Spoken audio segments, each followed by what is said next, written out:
Hello friends, आप सभी का हमारे यूट्यूब चैनल वर्किंग थॉट्स में स्वागत है। आज इस सेशन में रेलवे में पूछे गए जो मिसलेनियस क्वेश्चन है, जनरल साइंस हो गए और भी क्वेश्चंस हो गए, करंट अफेयर्स हो गए जो उस समय पूछा गया था, स्टैटिक पार्ट, तो उन सभी को डिस्कस करेंगे।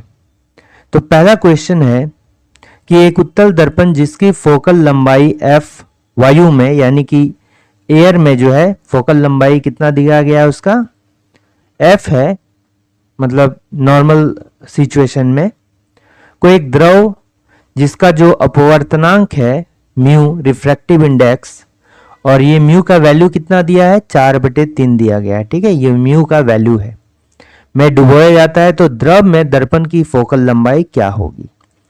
तो इसका करेक्ट आंसर हो जाएगा f, क्योंकि दर्पण जो है ये म्यू पर यानी कि अपवर्तनांक पे जो है डिपेंड नहीं करता है। ठीक है, जो दर्पण है ये अपवर्तनांक पर जो है डिपेंड नहीं करता है, यानी कि इसको क्या बोलते हैं इंग्लिश में, रिफ्रैक्टिव इंडेक्स। रिफ्रैक्टिव इंडेक्स, ठीक है, इंडेक्स ये जो है म्यू पर डिपेंड नहीं करता है दर्पण। लेकिन अगर लेंस की बात करते, ठीक है, अगर लेंस की हम बात करते तो ये म्यू पर डिपेंड करता है, क्योंकि यहां पर देखिए 1/f is equal to mu minus 1/r1 minus 1/r2। तो r1 r2 क्या है यहां पर, यह है लेंस की त्रिज्या, रेडियस ऑफ लेंसेस। ठीक है, ये जो है लेंस की त्रिज्या है, ये क्या है, f है, फोकल लेंथ है। ठीक है, तो लेंस के केस में जो है ये म्यू पर डिपेंड करता है, लेकिन उत्तल दर्पण या अवतल दर्पण के केस में यानी कि दर्पण के केस में ये लेंस पर डिपेंड नहीं करता है, म्यू पर डिपेंड नहीं करता है। तो जो उसका नॉर्मल कंडीशन में फोकल लेंथ होगा वही जो है सभी कंडीशन में उसका जो है फोकल लेंथ होगा, यानी f है तो f ही होगा। तो option number 4 is the correct answer. Next question है कि तपस, अवि और ऋषि 3 व्यक्ति के बीच केक को बांटा गया है। तपस को केक ठीक है, जो तपस है उसको केक कितना 1/2 भाग दिया गया। ऋषि को जो है कितना दिया गया 1/3 भाग दिया गया, और शेष अवि है तो अवि को कितना दिया गया। ठीक है, तो आप या तो ऐसे कर लीजिए कि मान लीजिए केक पूरा भाग था, 1 भाग था, और इसमें जो है 1/2 प्लस 1/3 कीजिए, और 1 माइनस इसका लीजिएगा 6, तो ये कितना हो जाएगा अच्छा, ये कितना हो गया 3 + 2 हो जाएगा 5/6, यानी कि 1 माइनस 5/6, यानी क्या हो जाएगा 1/6 भाग हो गया। Option number 4 is the correct answer.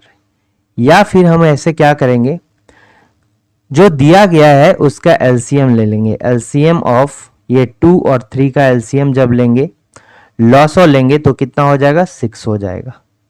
ठीक है, मान लीजिए 6 जो है 6 भाग है, केक जो है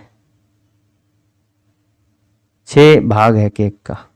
ठीक है, कितना है 6 भाग है केक का, यही दोनों का जो फ्रैक्शन में दोनों का जो है हम एलसीएम ले लिए। तो अब अगर ये लिया तपस लिया तो 1/2 भाग लिया, तो 1/2 गुने 6 हो गया कितना 3 भाग लिया। अब कितना ये 1/3 भाग लिया, कितना 6 भाग का, तो हो गया 2 भाग। तो टोटल जो लिया तपस प्लस मिलके कितना लिया 5 भाग लिया। तो जो रिमेनिंग होगा वो कौन लेगा, अवि लेगा। तो रिमेनिंग कितना हो गया 6 माइनस 5, यानी कितना हो गया 1 भाग हो गया। ठीक है, 1 भाग हो गया, यानी कितना हो गया टोटल में से जो अभी लिया है 1 भाग, 1/6 भाग हो गया। तो दोनों में से आप कुछ भी कर सकते हैं। ठीक है, नकारात्मक त्वरण निम्न में से किसकी दिशा के विपरीत होता है। ठीक है, देखिए त्वरण, त्वरण किसको बोलते हैं? त्वरण किसको बोलते हैं? ये हो गया वेग में परिवर्तन, ठीक है, वेग में परिवर्तन विथ रिस्पेक्ट टू टाइम, यानी समय के रिस्पेक्ट में वेग में परिवर्तन की दर को क्या बोलते हैं? त्वरण होते हैं। ये कभी कभी पॉजिटिव भी होता है और ये कभी कभी क्या होता है? नेगेटिव भी हो सकता है। यानी वेग में परिवर्तन क्या लीजिए, v माइनस यू, ये मान लिए इनिशियल वेलोसिटी को u से डिपेंड बोला जाता है। जो प्रारंभिक वेग है ये u है और जो फाइनल वेग है ये v है, और बटे हो गया t, ठीक है। तो v यहां पर मान लीजिए कि क्या, फाइनल, ठीक है, फाइनल वेग हो गया, वेलोसिटी हो गया, और u क्या हो गया? इनिशियल वेलोसिटी या वेग बोलेंगे, वेलोसिटी या वेग बोलेंगे, ठीक। अब मान लिए पहला कंडीशन हो गया, जब मेरा क्या है, v का वैल्यू जो है ज़्यादा हुआ u से, जो फाइनल वेलोसिटी हुआ जब गाड़ी स्टार्ट हुआ था, और बाद में है जो स्टार्ट होने के यानी कि जो इनिशियल टाइम है उसका वेलोसिटी था वो क्या है? ज़्यादा है। तो जब इनिशियल, इसको जो है त्वरण को a से डिनोट करते हैं, पॉजिटिव त्वरण को, ठीक है। या कभी कभी नेगेटिव त्वरण को जो है r से डिनोट किया जाता है, रिटार्डेशन, या फिर a को ही नेगेटिव लिखा जाता है, ठीक। तो देखिए क्या हो गया, जब v ग्रेटर देन u है तो a का वैल्यू यहाँ क्या होगा? पॉजिटिव आएगा ना, ठीक है। जब भी ये वैल्यू जब ज़्यादा होगा इससे तो पॉजिटिव आएगा। और जब दूसरा कंडीशन हो गया कि जब v is less than u है, यानी कि u का वैल्यू ज़्यादा है, तो a का वैल्यू क्या आएगा? नेगेटिव आएगा, a का वैल्यू नेगेटिव आएगा। इसी को क्या बोलते हैं? ऋणात्मक त्वरण, ऋणात्मक त्वरण कहा जाएगा, या इसी को जो है मंदन कहा जाएगा, मंदन भी बोलते हैं ऋणात्मक त्वरण को, और इंग्लिश में क्या बोलते हैं? रिटार्डेशन, ठीक है, रिटार्डेशन। रिटार्डेशन यानी कि क्या हो गया? मंदन। आर बोले तो क्या हो गया? नेगेटिव त्वरण। आर जो होता है हमेशा नेगेटिव त्वरण होता है, आर फॉर रिटार्डेशन। तो इसको क्या लिख सकते हैं? माइनस वी लिख सकते हैं, ठीक है। आर का वैल्यू नेगेटिव हो गया, यानी इसको जो है रिटार्डेशन भी बोल सकते हैं, यानी कि वैल्यू क्या होगा? नेगेटिव होगा। तो नकारात्मक त्वरण निम्न में से किस दिशा के विपरीत होता है? ठीक है, तो देखिए जब जो है u का वैल्यू कब ज्यादा होगा? जब गाड़ी धीमे होने लगती है, ठीक है। जब भी गाड़ी जो है धीमा होने लगती है तो उस कंडीशन में क्या होगा कि मेरा ऋणात्मक त्वरण होता है, ठीक है। और ये जो है वेग के अपोजिट होता है। ऋणात्मक त्वरण जो होता है वेग के विपरीत दिशा में जो है काम करता है ऑलवेज, ठीक है। वेग के विपरीत दिशा में क्या होता है? ये काम करता है। अगर वेग इस साइड लगेगा तो मेरा जो नकारात्मक त्वरण है ये इधर लगेगा, ये याद रखिए। और धीमी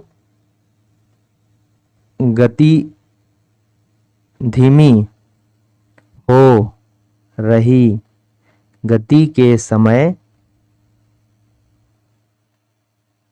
मंदन लगता है या नेगेटिव त्वरण लगता है, ठीक है। और वेग कैसा है? ये सदिश राशि है, सदिश राशि, ठीक है। बल मेरा कैसा है? ये भी सदिश राशि है, जिसमें मैग्नीट्यूड भी हो, परिमाण भी हो और उसके साथ साथ दिशा। अगर ये बोलेगा कि दूरी जो है कैसा, ये अदिश राशि है। और ये मोमेंटम है, मतलब क्या हो गया? संवेग कैसा? ये भी सदिश राशि है। और संवेग किसको बोलते हैं? P से डिनोट करते हैं, m मास इनटू वेलोसिटी को क्या बोलते हैं? संवेग बोलते हैं। नेक्स्ट क्वेश्चन है कि निम्नलिखित में से किस संख्या का वर्गमूल एक अपरिमेय संख्या होगी। अपरिमेय संख्या वो होगी जो जिसका रूट हम जो है नहीं कर सकते हैं। ठीक है, अगर मान लिए x का स्क्वायर रूट नहीं निकलेगा, ठीक है, यानी कि ये होल नंबर नहीं होगा स्क्वायर रूट का, तो ये क्या होगा मेरा, ठीक है, परफेक्ट जो होगा, जो स्क्वायर रूट नहीं होगा उसको इरेशनल नंबर बोलते हैं। ये होगा नॉन परफेक्ट। ठीक है, नॉन परफेक्ट जो नहीं होगा और इसका वैल्यू क्या होगा, नॉन परफेक्ट होगा, यानी इसका जो है नहीं निकलेगा, और जिसका ये होगा परफेक्ट होगा, वैल्यू होगा, परफेक्ट वैल्यू होगा, वो क्या होगा, अपरिमेय नहीं, रेशनल नंबर होगा, रेशनल नंबर। और क्या होगा, ये इरेशनल नंबर, अपरिमेय नंबर। ठीक है, यानी ये जो है पॉइंट में आने लगेगा, फ्रैक्शनल वैल्यू आने लगेगा। ठीक है, अब जैसे मान लीजिए हमको पता है कि कब हम बोलेंगे कि पूरा वैल्यू निकलेगा, कब नहीं निकलेगा, तो अंतिम देखिए यहां पर अंतिम संख्या, तो किसी एक डिजिट का, जैसे मान लीजिए 1 है, 2 है, 3 है, 4 है, 5 है, 6 है, 7 है, 8 है, 9 है। ठीक है, अब इसका स्क्वायर करेंगे तो कितना होगा, 1 होगा, इसका स्क्वायर करेंगे तो 4 होगा, इसका स्क्वायर करेंगे तो कितना होगा, 9 होगा, इसका स्क्वायर करेंगे तो कितना होगा, 16 होगा, इसका स्क्वायर करेंगे तो 25 होगा, इसका स्क्वायर करेंगे तो कितना होगा, 36 होगा, इसका स्क्वायर करेंगे तो कितना 49 होगा, इसका स्क्वायर करेंगे तो कितना होगा 64 होगा, इसका स्क्वायर कैसे होगा।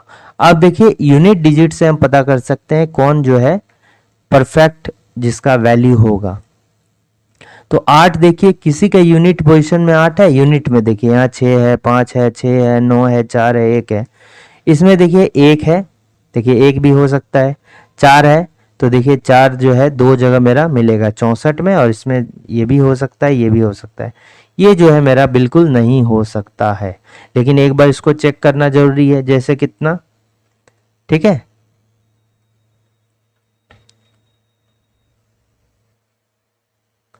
अब जैसे ये वाला अगर करेंगे कि 2401, इसका क्या निकलेगा, जैसे 2401 है तो यूनिट डिजिट पे 1 है, तो 1 किसमें, 1 या तो 1 का स्क्वायर करने पर 1 आया होगा, या फिर 8 का स्क्वायर करने पर, यहाँ देखिए 9 पर स्क्वायर करने 81 आता है ये यूनिट डिजिट में। ठीक है, यानी ऐसा संख्या होगा जिसके यूनिट पोजीशन पे क्या होगा, 1 लाना है, तो 1 पर स्क्वायर में 1 आएगा और 9 पर स्क्वायर में 1 आएगा।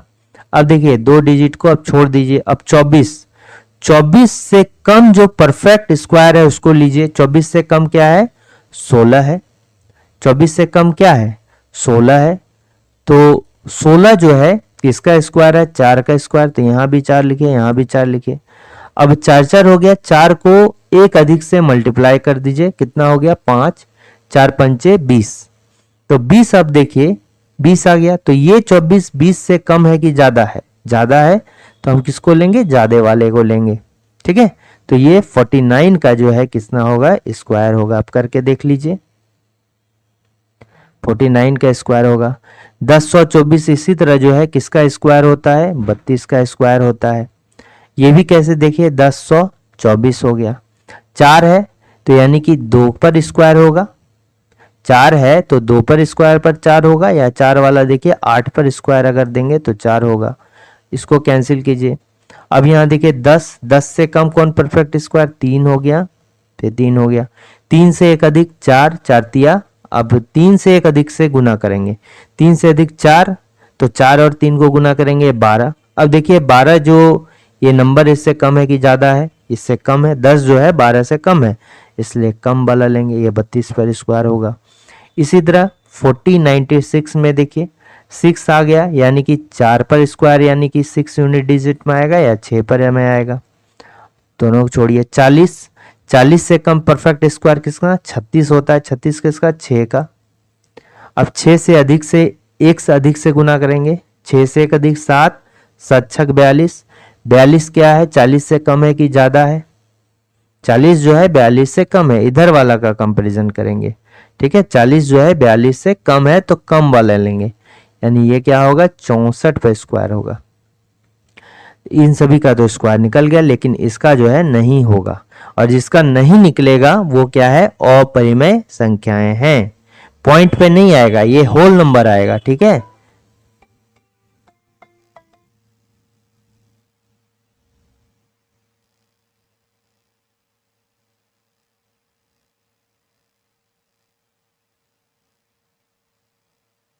ये क्या है? होल नंबर आएगा। ठीक है, और ये जो इरेशनल वाला है ये क्या है? होल नंबर नहीं होगा, यानी नॉन परफेक्ट स्क्वायर होगा। उपरोक्त वृत्त में चाप ए बी, स्पर्श रेखा डीई, ये देखिए स्पर्श रेखा होता है ये डी। इसका प्रॉपर्टी क्या होता है कि ये जो वृत्त की त्रिज्या पर जो है स्पर्श रेखा जो टेंजेंट होता है, ये जो है क्या है? मान लीजिए ऐसे करके रहेगा, ये फैक्ट है।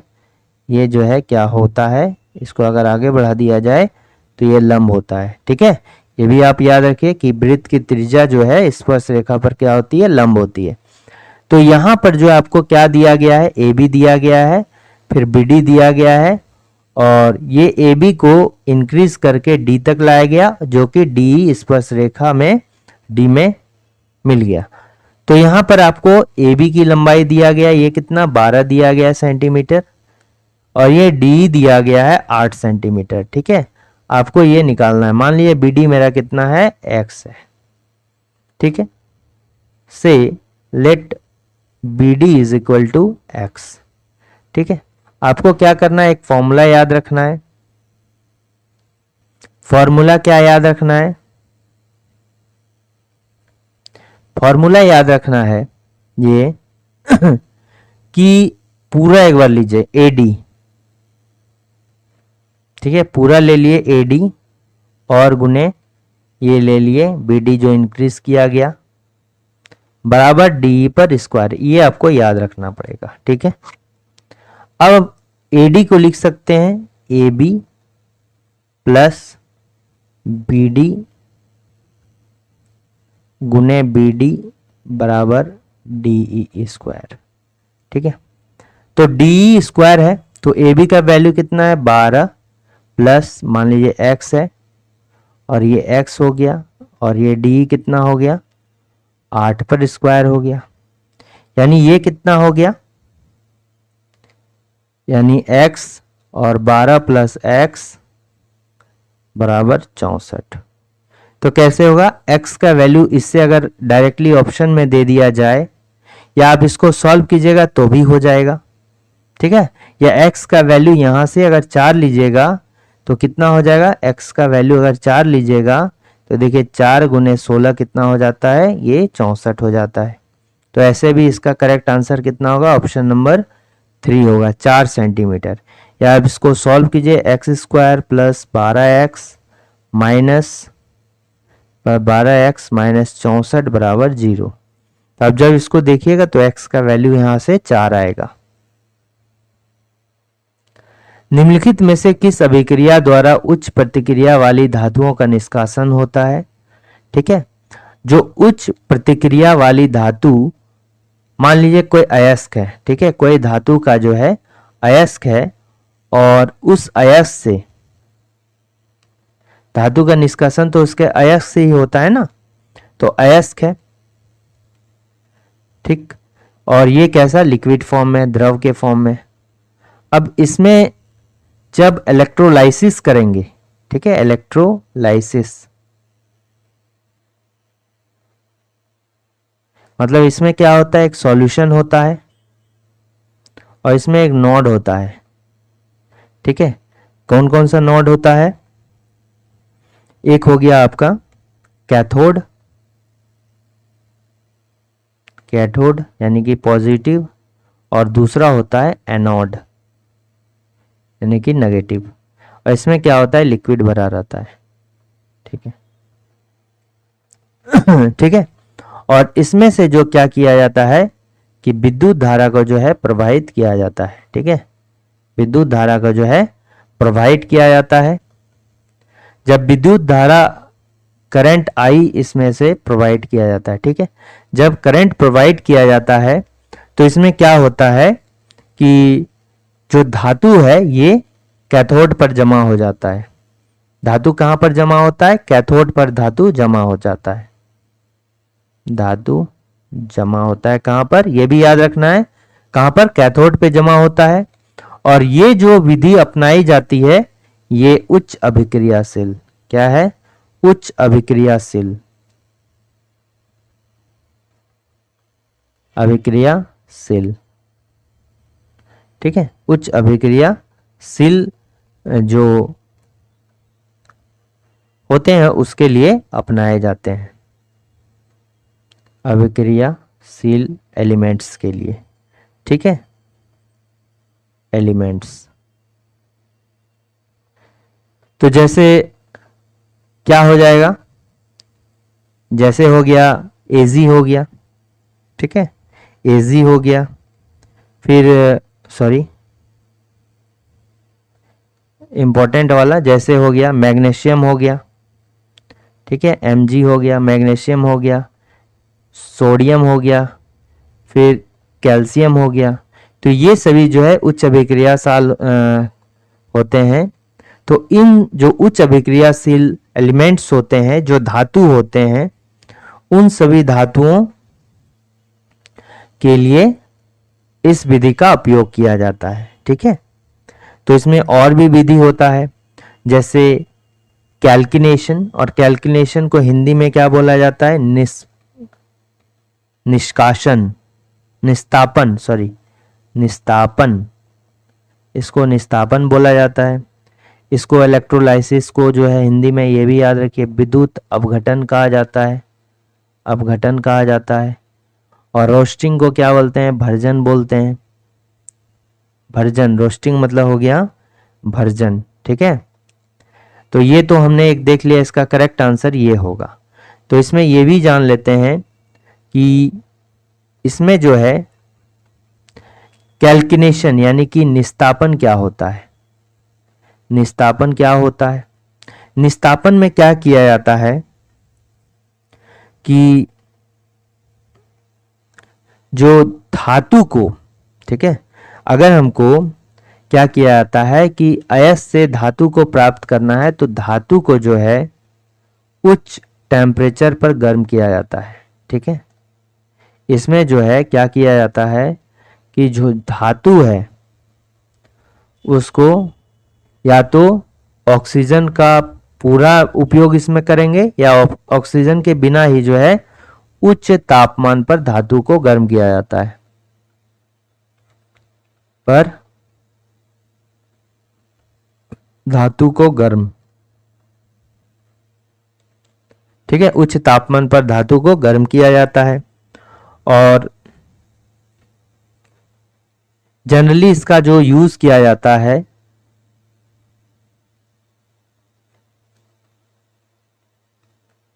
कैल्शियम ऑक्साइड को चूना पत्थर से प्राप्त करने के लिए।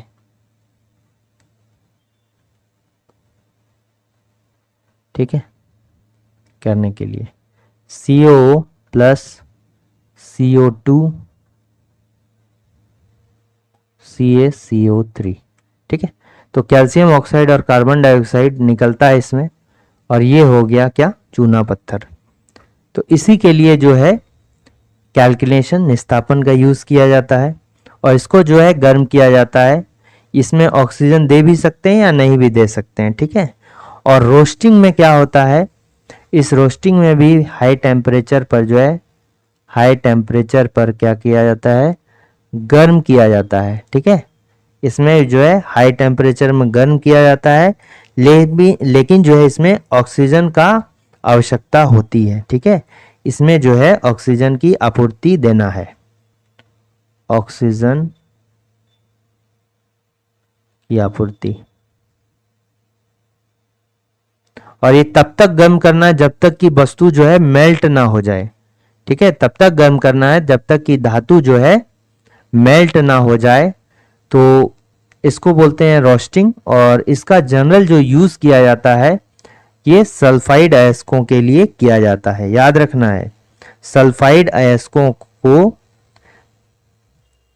प्राप्त करने के लिए, सल्फाइड अयस्कों से धातु प्राप्त करने के लिए। ठीक है, यानी कि सल्फाइड अयस्कों से धातु को प्राप्त करने के लिए क्या किया जाता है, रोस्टिंग विधि का प्रयोग किया जाता है। और निस्तापन में भी गर्म किया जाता है। इसमें ऑक्सीजन दे भी सकते हैं, नहीं भी दे सकते हैं। जनरली ये कैल्शियम ऑक्साइड को चूना पत्थर से अलग करने के लिए किया जाता है। और इसमें क्या है, इलेक्ट्रोलाइसिस में विद्युत प्रवाहित किया जाता है। ठीक है, और विद्युत प्रवाहित करने पर जो धातु होते हैं ये कैथोड पर जमा हो जाते हैं। तो इसमें जो क्वेश्चन होता है, ये उच्च प्रतिक्रिया वाली धातुओं का निष्कासन कैसे, इलेक्ट्रोलाइसिस के थ्रू किया जाता है। देखिए 13 मीटर लंबी एक सीढ़ी एक खिड़की तक पहुंचती है जो सड़क के किनारे के जमीन से 12 मीटर ऊपर है। इसके बाद जो है उसके पाद यानी फुट को उसी बिंदु पर रखते हुए सीढ़ी को सड़क के दूसरी ओर लगाया जाता है। देखिए एक मान लीजिए क्या है, ये रोड है एक साइड और यहां पर जो है एक खिड़की है इस तरह तक। अब ये सीढ़ी को लगाया गया इस खिड़की तक। ठीक है, इसका कितना है, खिड़की का 13 है, 13 एम है। और ये कितना है, 12 एम है। अब इसका पाद यानी कि खिड़की का तो जो सीढ़ी है, लेडर है, इसका जो पैर ही है, अब यहीं पर कांस्टेंट रखते हुए क्या कर दिया गया कि एक खिड़की है जिसकी हाइट कितनी है, 5 मीटर है। अब यहाँ से जो है इसको ये पहुंचा दिया गया। ठीक है, और ये भी क्या है, अभी तक 13 मीटर है। ये सीढ़ी को अभी 10 लगा दिया गया। तो हमको ये डिस्टेंस निकालना है। ठीक है, कौन सा डिस्टेंस निकालना है आपको, ये डिस्टेंस जो है निकालना है। सड़क है ये। ठीक है, तो पहले इतना निकाल लेंगे। देखिए ये जो एक त्रिभुज है तो ये 13 हो गया, 5 हो गया, यानी कि क्या हो गया, लंब स्क्वायर माइनस ये हो गया कर्ण स्क्वायर माइनस लंब स्क्वायर, तो क्या हो जाएगा, आधार पर स्क्वायर। तो 13 पर स्क्वायर करेंगे, 13 5 और इधर कितना होता है, 12 होगा। ये ट्राइड नंबर होता है, 5 12 13। और यहां भी हो जाएगा 5 12 13। ठीक है, ये होता जानते हैं ट्राइड नंबर 5 12 13, क्योंकि लंब स्क्वायर अगर हो गया 5 दिया है, 5 स्क्वायर प्लस 12 पर स्क्वायर तो बराबर क्या होता है, 13 पर स्क्वायर। ठीक है, पाइथागोरस थ्योरम। तो यहाँ हो गया 5 12 और 13, यहाँ भी 13 12 और 5 हो जाएगा। ठीक है, पाइथागोरस थ्योरम का यूज करके। तो टोटल देखिए 12 हो गया प्लस 5 हो गया, कितना हो गया, 17 मीटर हो गया। तो करेक्ट आंसर कौन सा है, ऑप्शन नंबर डी हो जाएगा। इनमें को कौन सा एक सेपोट्रॉफ है। ठीक है, सेपोट्रॉफ। देखिए इसमें दो चीजें हम बताते हैं और इसको हिंदी में जो करता है मृतपोषी। मृतपोषी यानी कि से जो पोषण लेता है, जो मृत जंतुओं से या जीव से या पादप से जो पोषण लेता है उसको क्या बोलते हैं, मृतपोषी। ठीक है, और ये जो है सेप्रोट्रॉफ, सेप्रोट्रॉफ। ठीक है, सेप्रोट्रॉफ क्या बोलते हैं इसको, मृतपोषी। नाम से पता चलता है मृतपोषी, यानी इसमें जो पोषण होता है इसका जो है डिकेइंग मैटर हो गया, जो कि सड़ गल रहा है या फिर जो मर चुका है। ठीक है, तो उसमें जो है ये किस पे डिपेंड करता है, डिपेंड्स ऑन डेड यानी कि मृत मरा हुआ, एंड डिकेइंग मैटर्स सड़ती हुई वस्तु। ठीक है, सड़ती हुई वस्तु पर जो डिपेंड रहता है, जिससे पोषण करता है। मान लिए कोई कोई जानवर है, कोई मर गया है, ठीक है, या फिर कोई भी वस्तु है जो डिके हो रहा है, मतलब समाप्त हो रहा है, सड़ रहा है, गल रहा है, तो उस पे जो है ये पौधा होता है, सेप्रोट्रॉफ उसको बोलते हैं, ठीक है। इसको क्या बोलते हैं? सेप्रोट्रॉफ बोला जाता है। और इसको क्या बोलते हैं? ये जो जिस मेथड का यूज करते हैं, डीकम्पोजिशन। क्या बोलते हैं? डीकम्पोजिशन, ठीक है। फॉर एग्जाम्पल ये क्या होता है? कुकुरमुत्ता, ठीक है, जैसे हो गया कवक, ठीक है, कवक बोला जाता है। फंगस बोला जाता है, फंगाई बोलते हैं, फंगाई बोलते हैं, या फंगस, कभी कभी फंगस कहा जाता है। और फंगस का एग्जाम्पल क्या है? कुकुरमुत्ता। यहाँ जो है कुकुरमुत्ता, कुकुरमुत्ता आप देखते हैं ना, कहीं भी उग जाता है, वो किसी लकड़ी के ऊपर उग गया जो सड़ गया है, ठीक है, तो उसका क्या हो जाएगा? कुकुरमुत्ता, ठीक है। और चूंकि कुकुरमुत्ता में जो है जो फंगस होते हैं, ये याद रखिए, जो फंगस होते हैं, जो कवक होते हैं, उसमें चूंकि क्लोरोफिल नहीं पाया जाता है, ठीक है, इसलिए क्लोरोफिल अगर इसमें नहीं पाया जाएगा तो इसमें प्रकाश संश्लेषण की भी क्रिया नहीं होगी, ठीक है। और ये जो होते हैं कवक, जो होते हैं, ये लगभग क्या है कि प्रोटीन जो है 80% रिचेस्ट सोर्स होता है। इसमें जो होता है कवक में प्रोटीन जो है 80% तक पाया जाता है, ठीक है।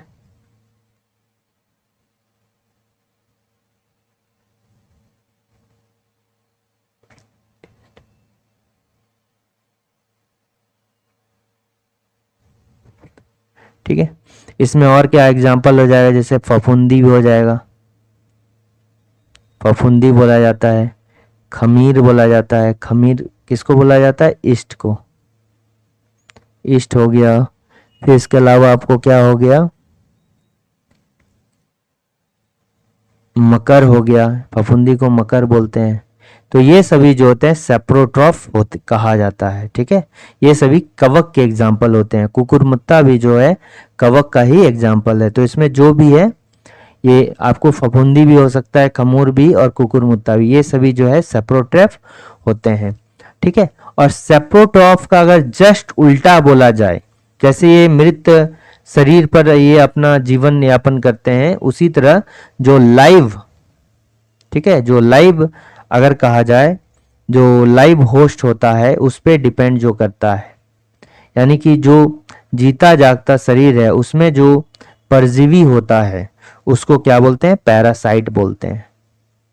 पैरासाइट से भी पूछा जा सकता है कि जो लाइव होस्ट पर रहता है उसको क्या बोलते हैं? पैरासाइट्स। ये जो जीवित रहता है, अगर कोई मान लीजिए बॉडी है, उसके अंदर पैरासाइट है, और ये जो बॉडी है, ये जो वस्तु है, ये इसका जीवन काल समाप्त हो जाता है, तो ये पैरासाइट भी इसके साथ ही मर जाते हैं, ठीक है। तो सेप्रोट्रॉफ का जस्ट उल्टा होता है पैरासाइट, इसको भी याद रखिए, ठीक है। तो पैरासाइट हमेशा लिव होस्ट पर रहता है, यानी कि जीवित वस्तुओं पर होता है, जीवित पर होता है, ठीक है। और इस अपना जो है न्यूट्रिशन इसी से पाता है। नेक्स्ट देखिए, निम्नलिखित में से किस उत्पाद के मूल्य में वृद्धि होने के परिणाम स्वरूप कई उत्पादों के मूल्य में वृद्धि हो जाता है? देखिए यहां पर एक टर्म है इन्फ्लेशन, इन्फ्लेशन, ठीक है, मुद्रास्फीति, इन्फ्लेशन है, इसको हिंदी में मुद्रा स्फीति बोलते हैं। इसमें क्या, मान लीजिए जैसे इसका जो एग्जाम्पल होता है, अगर पेट्रोलियम बढ़ जाएगा, तो ऐसा पेट्रोलियम है, अगर पेट्रोलियम का दाम काफी बढ़ जाता है तो इससे पूरा मार्केट में जो है, पूरा जो वैल्यू है, जो रेट्स हैं, वो सभी चीज के बहुत हाई हो जाते हैं। ये डायरेक्टली प्रोपोर्शनल है, ठीक है। पूरा मार्केट में महंगाई हर तरफ बढ़ जाता है, जैसे पेट्रोलियम ज़्यादा हो गया तो गाड़ी का भाड़ा जो ईंधन होगा यानी वो बढ़ गया तो गाड़ी का जो है भाड़ा भी बढ़ जाएगा।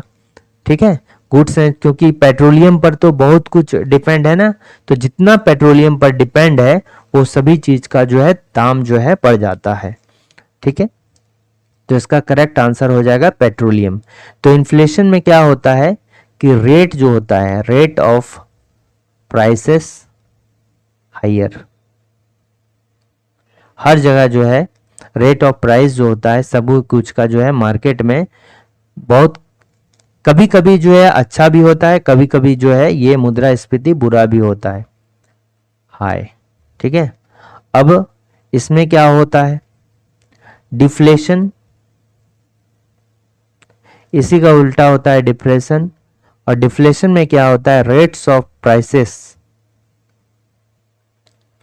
क्या हो जाता है, घट जाता है। ठीक है, ये क्या हो जाता है, लो हो जाता है। तो इस कंडीशन को क्या बोलते हैं, डिफ्लेशन कहा जाता है। तो ऑक्टेव्स वर्गीकरण के न्यूलैंड्स लॉ में निम्नलिखित में से कौन सा अंतिम तत्व है। ठीक है, तो इसको क्या कहा जाता है, न्यूलैंड्स ऑक्टेव्स। ठीक है, ये जो है पीरियोडिक टेबल है कितना, 1866 का। देखिए पीरियोडिक टेबल बहुत सारा वैज्ञानिक मेंडलीव के द्वारा दिया गया इसके बाद में। ठीक है, डिमिट्री के द्वारा दिया गया, फिर ये न्यूलैंड के द्वारा दिया गया, फिर मेंडलीव का, फिर मॉडर्न मेंडलीव का आवर्त सारणी आया।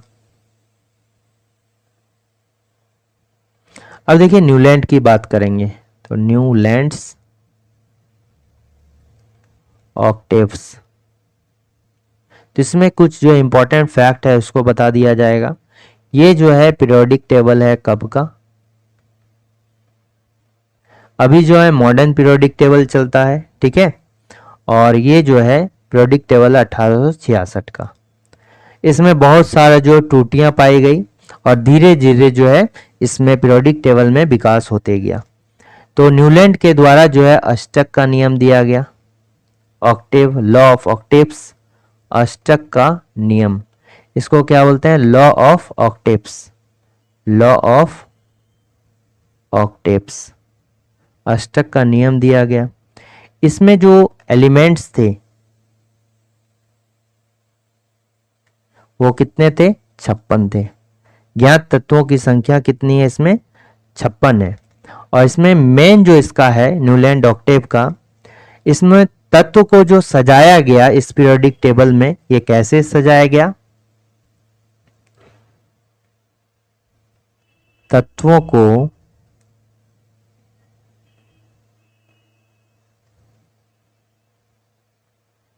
को बढ़ते हुए द्रव्यमान संख्या के आधार पर सजाया गया। ठीक है, मास नंबर, ये क्या, मास नंबर के ऊपर जो है तत्वों को सजाया गया। मास नंबर जैसे जैसे इंक्रीज हो रहा है उसी अकॉर्डिंग जो है तत्वों को सजाया गया, तत्वों को बढ़ते हुए द्रव्यमान संख्या के आधार पर सजाया गया। ठीक, तो ऑक्टेव क्यों, ऑक्टेव इसको क्यों बोलते हैं, जैसे ऑक्टेव इसलिए बोलते हैं कि आठवें तत्व का गुण पहले तत्व के समान होगा,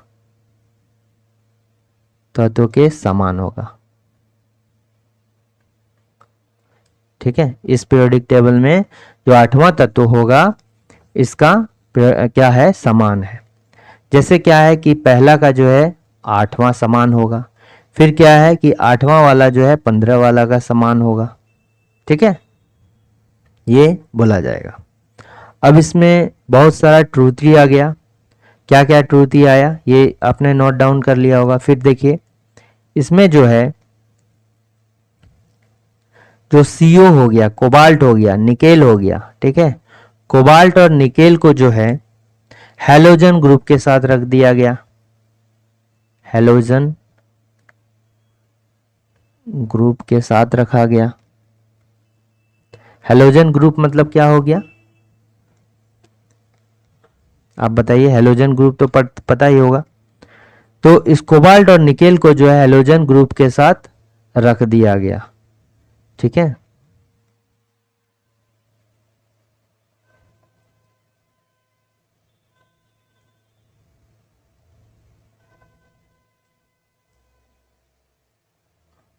फिर इसमें क्या है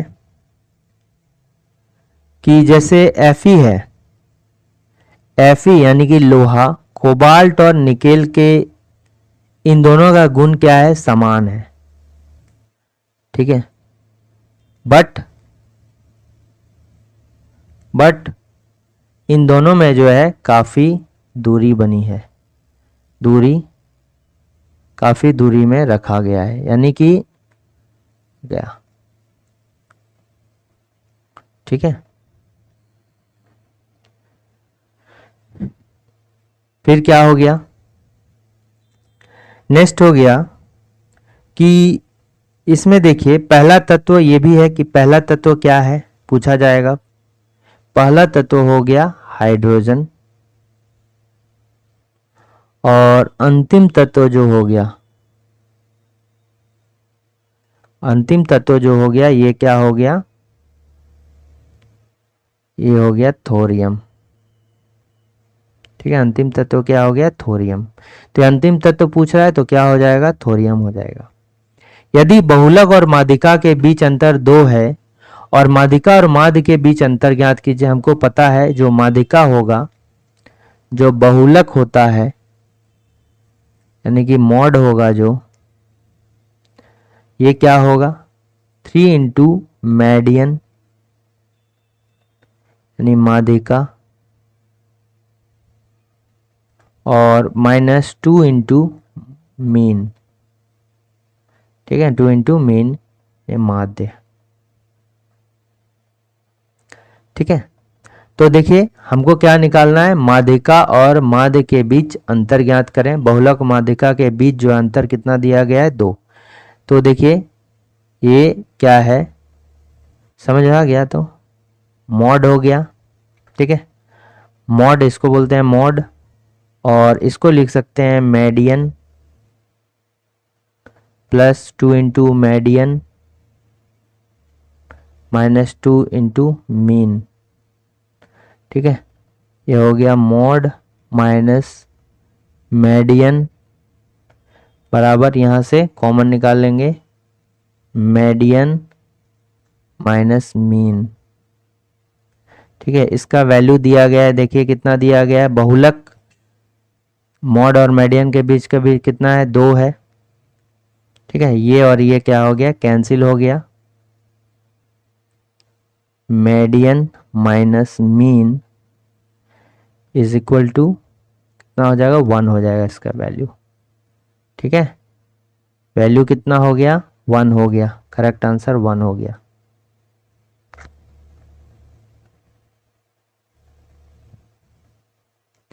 अब देखिए जब एक परिपथ में कोई प्रतिरोध श्रृंखला में जुड़े हुए हैं तो करंट क्या होगा। देखिए या तो ऐसे करके प्रतिरोध श्रृंखला में जुड़ा है,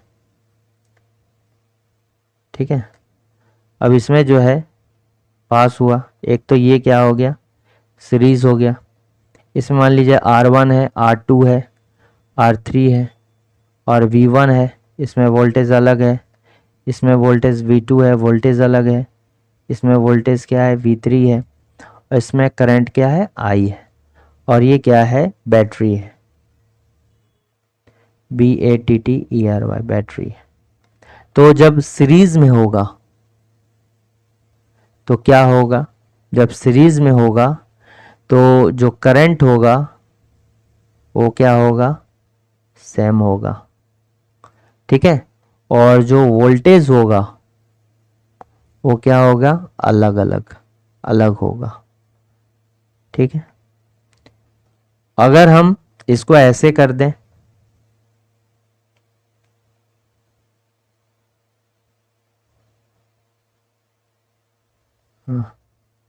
तो ये देखिए इसमें जो होगा, ये मान लिया वोल्ट बी, ये वी है, अब इसके भी में क्या हो जाएगा, वी हो जाएगा, इसमें भी क्या होगा, V हो जाएगा, इसमें भी क्या हो जाएगा, V हो जाएगा। ठीक है, और ये मान लीजिए R1 है, ये R2 है, ये R3 है। अब देखिए इसमें जो करंट होगा, करंट बिल्कुल अलग अलग होगा। ठीक है, करंट जो होगा क्या होगा, अलग अलग होगा। इसमें करंट मान लीजिए I1 है, और इसमें करंट क्या है, I2 है, और इसमें करंट क्या होगा, I3 होगा। करंट अगर I है तो I is equal to I1 plus I2 plus I3 होगा। यानी कि जब क्या होगा, पैरेलल होगा, सर्किट पैरेलल होगा, तो करंट क्या होगा, अलग होगा, और जो वोल्टेज है वो क्या होगा, सेम होगा। तो इसमें है तो करंट का मान क्या होगा, सीरीज है, श्रृंखला में है, तो क्या होगा, एक ही रहता है, रिमेन्स द सेम। करंट क्या होगा, देखिए करंट सेम होगा। ठीक है, उस धातु का नाम बताएं जिसे आसानी से चाकू से काटा जा सकता है। तो चाकू को आसानी से किससे काटा जा सकता है, सोडियम को काटा जा सकता है, और ये चूंकि बहुत ही ज़्यादा अभिक्रियाशील है, बहुत ज़्यादा अभिक्रियाशील है,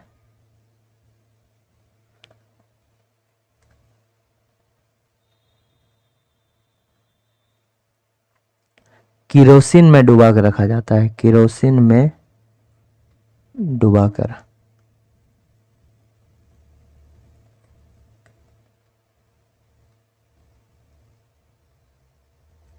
हवा के संपर्क में आने पर इसमें जो है आग लग जाता है। ठीक है, पानी को ब्लीचिंग पाउडर में मिलाने पर कौन सी गैस निकलती है, तो ऑब्वियस सी बात है, इससे जो है कौन सी गैस निकलेगी, क्लोरीन गैस निकलेगी। देखिए ब्लीचिंग पाउडर, ठीक है, जो ब्लीचिंग पाउडर है,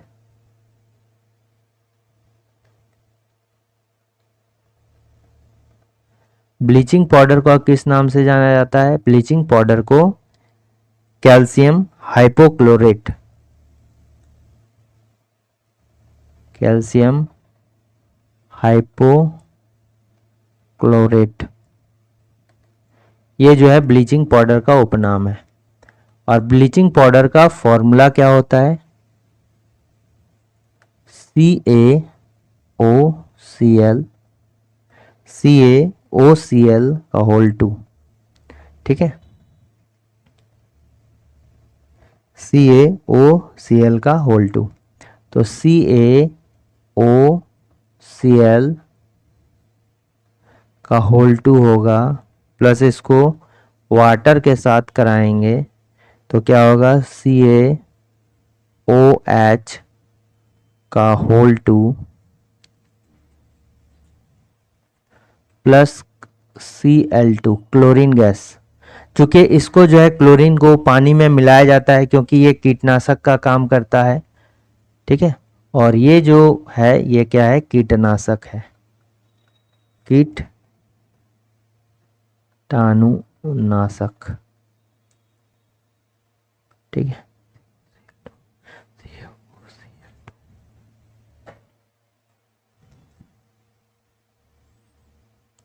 ठीक है, निम्नलिखित में से कौन से एक त्रिभुजाकार संख्या नहीं है, ट्राइगोनल नंबर कौन सा नहीं है। तो देखिए संख्या को इस तरह से निकालिए, एक हो गया, ये क्या है, एक ट्राइगोनल नंबर है, फिर उसके बाद 1 + 2 कीजिए, हो जाएगा 3। ये निकालने का तरीका है 1 + 2 + 3, ये हो गया। इसी तरह संख्या को ऐड करते जाइए, फिर क्या हो जाएगा 3 + 4, यानी 3 3 6 4 10 हो गया। फिर 1 + 2 + 3 + 4 + 5 हो गया, तो कितना हो गया यहाँ पर 15 हो गया। ठीक है, तो ये क्या हो रहा है, नेचुरल नंबर का सम। ठीक है, जो नेचुरल नंबर है 1 से स्टार्ट हो रहा है, sum of natural numbers, sum of natural numbers.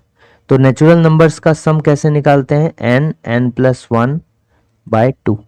Natural number जो 1 से स्टार्ट होता है। ठीक है, तो ये अगर इसमें जो पुट हो जाए, जो वैल्यू पुट हो जाए एन का वैल्यूज अगर हम जैसे कुछ देते हैं, तो मान लिए एन का वैल्यू यदि यहाँ 1 लिया जाता है, एन इज इक्वल टू 1, तो देखिए क्या हो जाएगा, 1 इंटू 1 प्लस 1 बाय 2, तो ये कितना 2 2 कैंसिल, तो 1 क्या है, एक जो है मेरा त्रिभुजाकार संख्या है।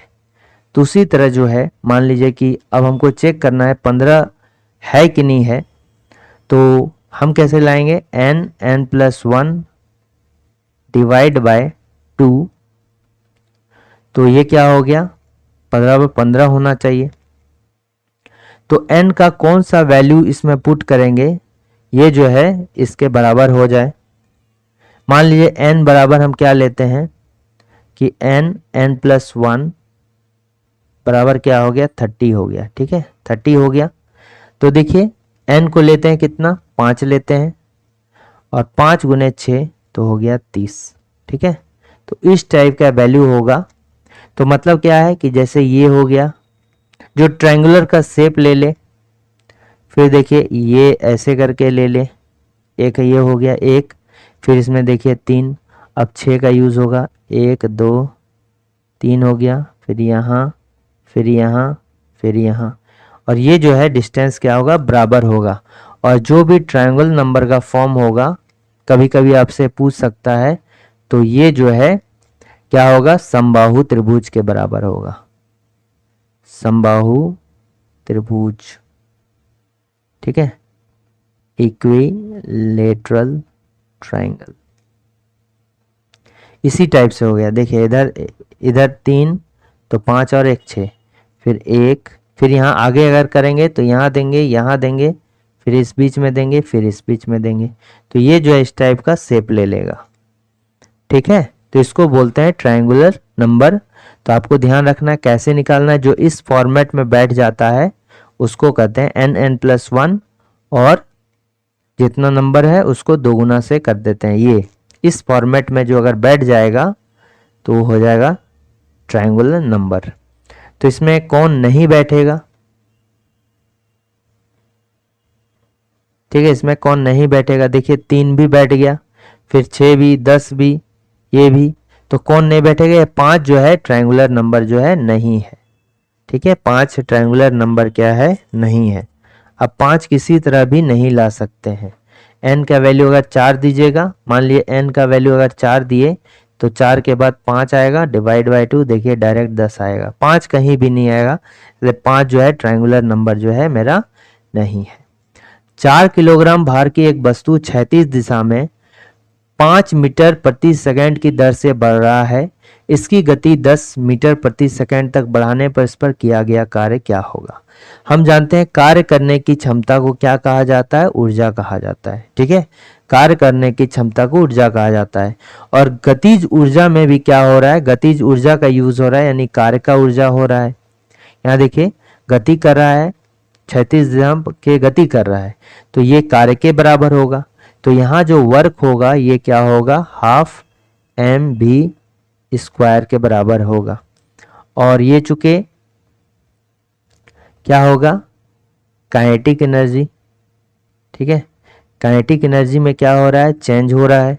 W is equal to half mv² हम बोल सकते हैं। गतिज ऊर्जा जो है ये काइनेटिक एनर्जी के बराबर होगा।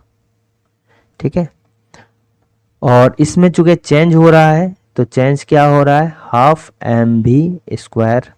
तो यहाँ पर v पर देखिए पहला क्या है, पहले v फाइनल हो गया।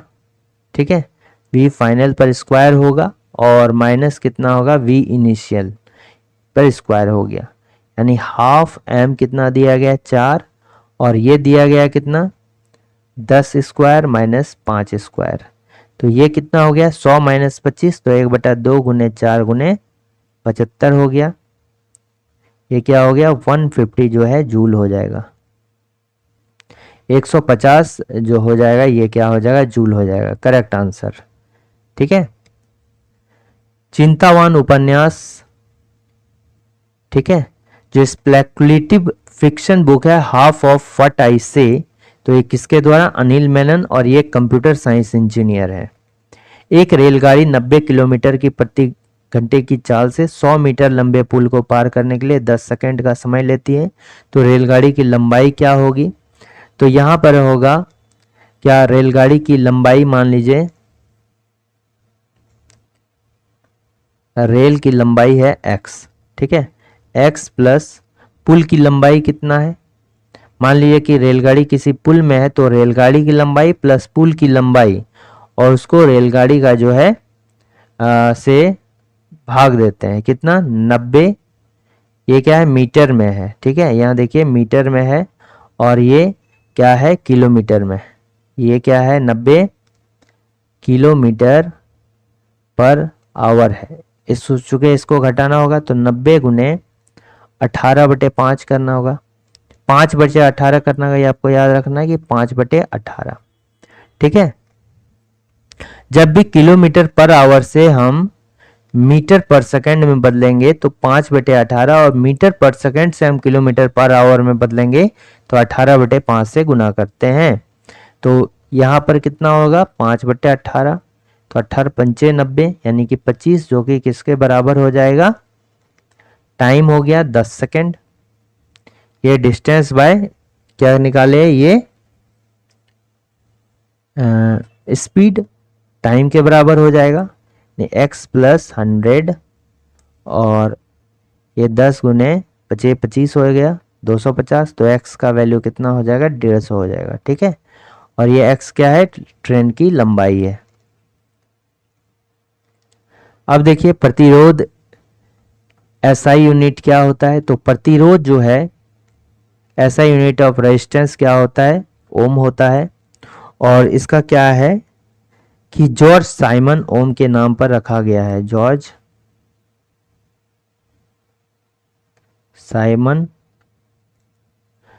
साइमन ओम के ऊपर जो इसका नाम रखा गया है। ये कहाँ, जर्मनी के वैज्ञानिक थे, ठीक है, वैज्ञानिक कहाँ पर, जर्मनी के वैज्ञानिक थे। और इसका जो सिंबल होता है कैसा होता है, ये होता है, ठीक है, सिंबल, ठीक है। अब देखिए जूल किसका ऐसा यूनिट होता है, जूल हो गया किसका, ऊर्जा एवं कार्य का, ऊर्जा या कार्य का, ठीक है। और कभी कभी जो है जूल को क्या लिखा जाता है, न्यूटन मीटर। जूल को जो है न्यूटन मीटर भी लिखा जाता है, ठीक है, जूल को जो है न्यूटन मीटर भी लिखा जाता है, ठीक है। फिर ये कूलाम्ब किसका हो गया, ये आवेश का हो गया, ठीक है। और कूलाम्ब को कैसे, सी से कूलाम्ब करते हैं। प्रतिरोध का ओम हो गया, न्यूटन किसका हो गया, फोर्स का, ठीक है। और F is equal to ma होता है, ठीक है।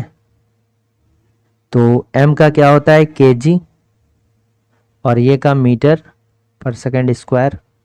तो हम क्या लिख सकते हैं, न्यूटन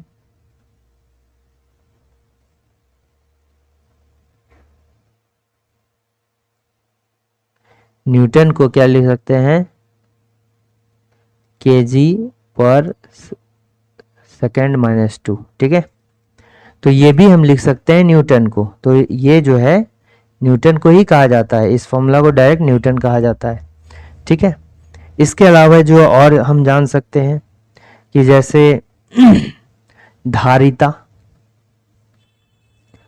जो कैपेसिटेंस इसको बोला जाता है, कैपेसिटेंस, धारिता जिसमें चार्ज को स्टोर किया जाता है, इसको क्या बोलते हैं, फैरेड,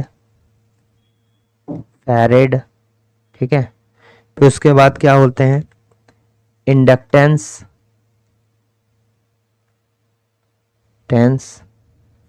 हेनरी, इंडक्टेंस हेनरी, और फिर, ठीक है, इतना याद रखें। सर्च लाइट एक प्रवर्तक है, कौन सा है, the reflector of search light. तो जितना भी रिफ्लेक्टर है वो जो है क्या करने का काम करेगा, सर्च लाइट है। तो मान लीजिए कि जैसे टॉर्च हो गया, टॉर्च हो गया। तो टॉर्च में क्या चाहिए, एक जगह में फोकस चाहिए। ठीक है, टॉर्च फोकस करने का काम जो करता है, ये हो गया टॉर्च हो गया। ठीक है, फिर हेडलाइट हो गया। ये सब एग्जाम्पल होते हैं किसका, अवतल दर्पण का। अवतल दर्पण का एग्जाम्पल होता है, अवतल दर्पण का एग्जाम्पल होता है। ठीक है ना। उत्तल दर्पण का कौन सा,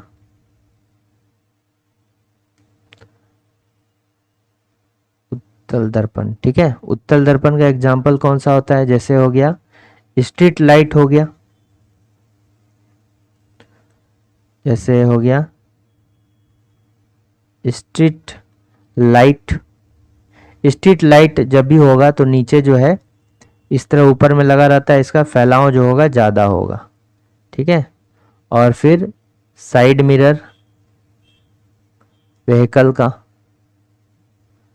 ठीक है, तो प्रवर्तक है सर्च लाइट कैसा, अवतल दर्पण कॉनकेव मिरर। रिक्त स्थान में सबसे उपयुक्त विकल्प वे पौधे जिनमें पौधे के विभिन्न अंग उपस्थित नहीं होते। विभिन्न अंग मतलब हो गया तना हो गया, जड़ हो गया, पत्ती हो गया, ये सभी उपस्थित नहीं होते हैं, नहीं के बराबर होते हैं। ठीक है, तो पी साइलेंट इसमें होता है। टेरिडोफाइटा में क्या है कि इसमें थोड़ा थोड़ा जो है होता है। ठीक है, टेरिडोफाइटा में जो है ये क्या होता है कि इसमें इस टाइप के जो पौधे होते हैं इसमें जड़, तना और पत्ती का विकास होता है, लेकिन थोड़ा थोड़ा होता है। इसको जो इसलिए इसको क्या कहा जाता है, first land of plant group. ये भी याद रखिए कि जो टेरिडोफाइटा होता है इसको first land of plant group बोलते हैं। जैसे फर्न जो होता है ना, फर्न, ये एग्जाम्पल होता है किसका, टेरिडोफाइटा का, फर्न। तो इसमें थोड़ा थोड़ा होता है, और इसमें जो होता है ये पूरा पूरा इसमें होता है। ठीक है, इसमें जो होता है पत्ता भी होता है, जड़ भी होता है और तना भी होता है। ठीक है, कंप्लीटली होता है, कंप्लीटली होता है। लेकिन थैलोफाइटा में जो है नहीं पाया जाता है। थैलोफाइटा में क्या होता है कि नहीं पाया जाता है। इसमें हो गया पत्ता हो गया, जड़ हो गया, तना हो गया, ये नहीं होता है। ठीक है, जड़ नहीं होता है। जैसे इसका एग्जाम्पल क्या हो जाएगा, शैवाल हो जाएगा, कवक हो जाएगा, ये सब जो है इसके अंदर आएगा।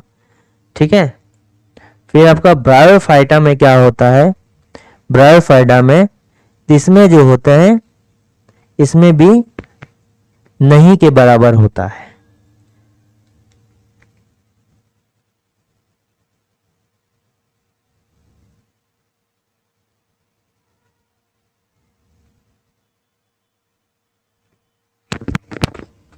यानी हम बोल सकते हैं कि ये जो है टेरिडोफाइटा और थैलोफाइटा के बीच का ग्रुप होता है। इसमें जो होता है पूर्ण विकसित पत्ता, जड़, तना जो होता है पूर्ण विकसित नहीं होता है, पूर्ण विकसित नहीं होता है। ठीक है, इसमें पूर्ण विकसित जो है नहीं होता है। ठीक, तो हम बोल सकते हैं ये जो है, ये ब्रायोफाइटा जो है ये बीच का ग्रुप है, बिटवीन टेरिडोफाइटा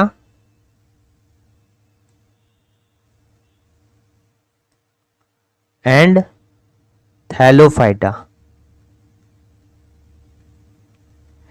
क्योंकि इसमें तो होता ही नहीं है और इसमें होता है लेकिन पूर्ण विकसित नहीं होता है। ये जो होता है बीच का चीज है। ठीक है, तो इसका करेक्ट आंसर क्या हो जाएगा, उपस्थित नहीं होते हैं तो नहीं किसमें, इसमें होता है, नहीं होता है।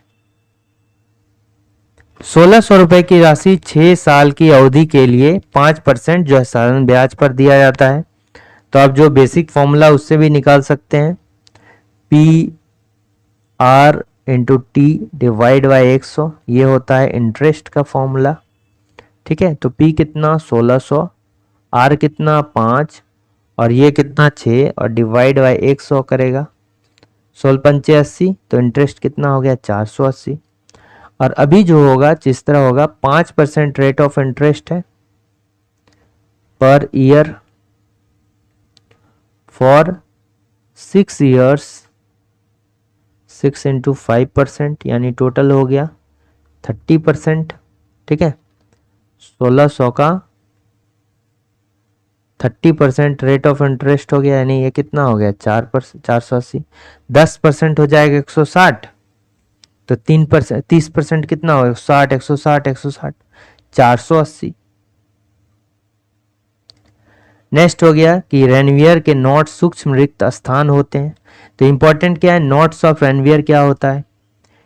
अच्छा, तंत्रिका तंत्र, अगर तंत्रिका तंत्र की पर आप ध्यान देंगे तो कैसा होगा। देखिए तंत्रिका तंत्र होता है, ये क्या होता है, इस तरह का होता है, बीच में न्यूक्लियस है। ठीक है, और ऐसे ऐसे निकले रहते हैं।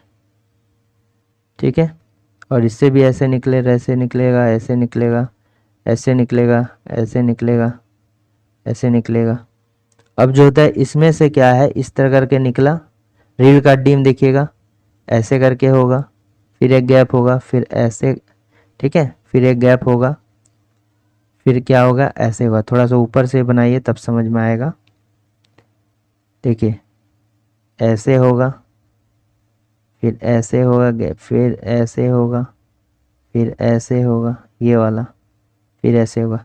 तो ये जो गैप होता है इसको क्या बोलते हैं, रीढ़ का हड्डी में इस तरह होता है, तो इसको क्या बोलते हैं मॉड्यूलर, इसको क्या है मेडुलरी, मेडुलरी। ठीक है, मेडुलरी सेथ। ठीक है, और ये जो बीच का गैप होता है इसको बोलते हैं नोट्स ऑफ रेनवियर। ठीक है, इसको क्या बोलते हैं नोट्स ऑफ रेनवियर, और इसको क्या बोलते हैं मेडुलरी सेल्थ। ठीक है, ये सभी को। तो इसमें जो होता है ये क्या होता है मेलिनकृत एक्सोन। एक्सोन कौन सा होता है, एक्सोन जो होता है कौन होता है, ये वाला पार्ट जो जाके मिलता है यहाँ पर एक्सोन होता है। ठीक है, थोड़ा थोड़ा इसमें जानकारी रखिए। पीर पंजाल रेलवे कहाँ पर है, ये जम्मू कश्मीर है। अंतिम क्वेश्चन देखिए, एक परमाणु में न्यूट्रॉन की संख्या किसके बराबर होती है। तो आपको बस फॉर्मूला याद रखना है, क्या रखना है कि A is equal to Z plus N, A is equal to Z plus N. तो ये हो गया क्या मास नंबर, द्रव्यमान संख्या। ठीक है, फिर मास नंबर, जेड क्या हो गया परमाणु संख्या, और परमाणु संख्या जो होता है ये क्या प्रोटॉन, प्रोटॉनों की संख्या। ठीक है, और ये क्या हो गया न्यूट्रॉन की संख्या, की संख्या। तो देखिए इसमें क्या बोलता है N, N is equal to A, यानी कि mass number minus N is equal to A minus Z, mass number minus atomic number, N minus है तो मास नंबर एटॉमिक नंबर ये हो जाएगा। तो ये 25 इंपॉर्टेंट क्वेश्चंस थे जो आने वाले एग्जाम्स के लिए हेल्पफुल होंगे। अगर वीडियो अच्छा लगा तो जरूर इसको लाइक करें, शेयर और सब्सक्राइब करना ना भूलें। Thanks for watching working thoughts.